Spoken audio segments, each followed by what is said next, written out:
Today we have assembled here in a press conference. The press conference is on the subject of English for social justice in India. Why such a press conference is required? Through all you media, I want to convey a message to all at large. How one can get justice if one knows English in India.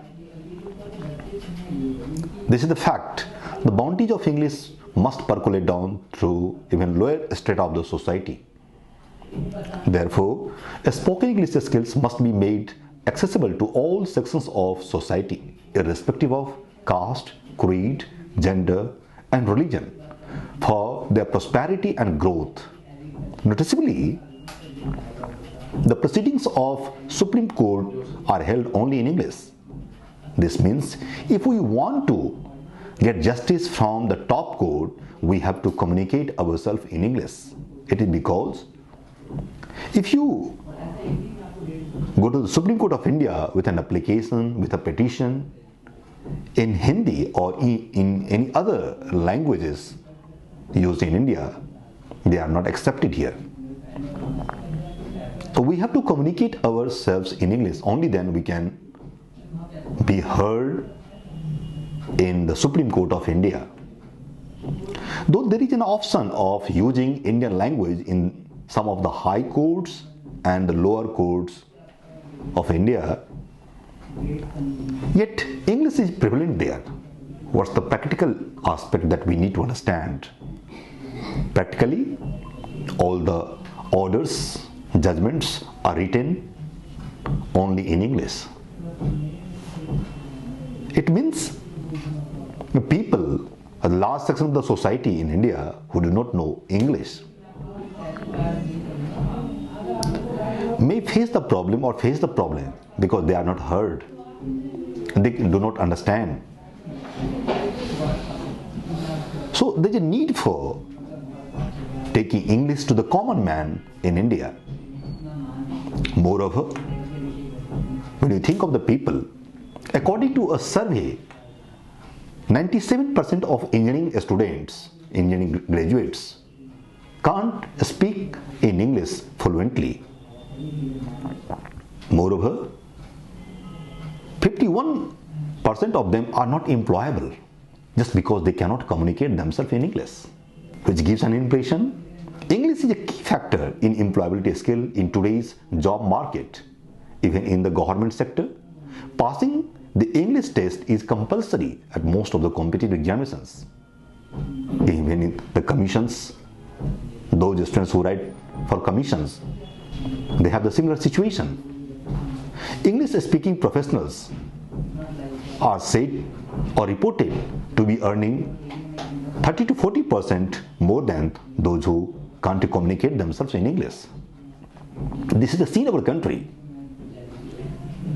The journalists are working, those who are working for the English media, they earn more than those who are in Hindi and in the language. This is a fact. It gives an impression that there is a need for English literacy movement in view of government's highly ambitious project Digital India. The term itself is in English. A large section of India's population is deprived of English education and spoken English skills, which impede their career prospects.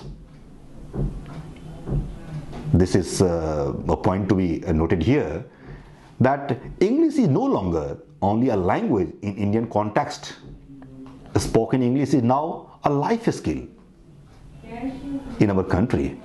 It means if you want to live a very healthy life, you need to have a spoken English skill. Job prospects go higher with the youth speaking English language.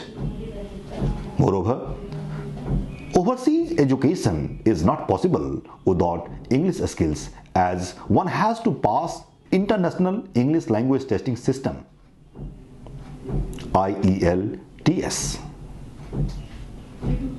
If you want to go abroad, if you want to get higher education, you need to have proficiency in the language.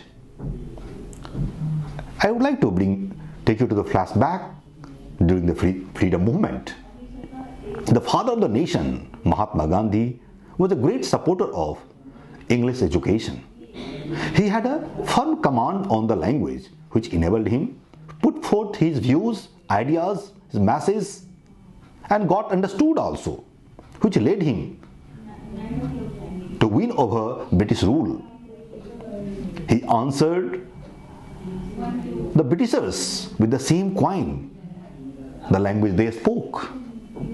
So it was easy for him to communicate. And of course, if we want to get heard, we have to answer with the same coin. We need to understand this fact in our country. Dr. Bhimrao Ambedkar, who came from a very deprived section of society, he was able to earn English education, English skills. He created his own niche thanks to English. Had he not got English education, he would not have got the role he played in our country. Even today, we can see the people who have earned English education, maybe from the deprived section, do well in their life. Why is it so? India being a multilingual society, it cannot afford to set aside English. Rather, English has stood the test of time and proved to be a link language, even within the country. There are 1,652 languages in practice as per the latest survey conducted in our country. It's beyond one to know all these languages. Therefore, the government of India has adopted trilingual formula. Dear friends, the Director General of Employment and Training of Government of India has termed spoken English as a skill, which means it can enhance your employability skill, your job prospects. You can get a job on the basis of your spoken English skill. Can India do away with English? Perhaps we can't. Therefore, can we think of social justice without taking English to the common man? No, we can't. When India got independence and the constitution of the country was brought into force, it was decided that English would continue till 15 years. But what happened? It could not happen. In the year 1963, the Official Language Act was passed, and that it was declared that English would continue in the country for its official purpose, further communications for infinite time. It means English would continue in our country as we have a Language Act. The language used in science and technology and medical is English. So if we see and if we want to encourage science and technology, which is the need of the hour, we have no option but to go for English. Our secondary education system has adopted trilingual formula, three-language formula, wherein every 10th board student is under compulsion to pass 3 languages, English being a compulsory subject. English is regarded as the lingua franca of the world in today's world. Dear friends, 95% of articles in science are written in English. If we think that one should get a social justice,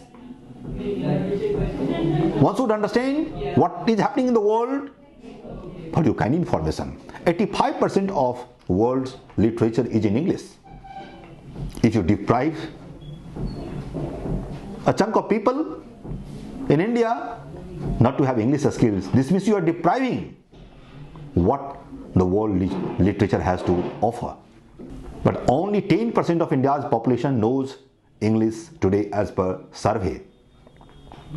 The latest survey on English language proficiency has found that India has slipped 2 spots in proficiency ranking, whereas China has improved its position. If India really wants to conquer the world, it needs to acquire English proficiency skills. There is a difference between culture and a language. We need to adopt it. We can conquer the world, we can rule the world if we have proficiency in the English language. In the light of English skills being so important, the advantage of the language must reach even the marginalized section of the society for a social change, for a social justice. British Lingua has come forward to raise a concern. As people in our society, a vast population is deprived of English education. It means somehow they are not getting social justice. Let us come forward and help the people get social justice.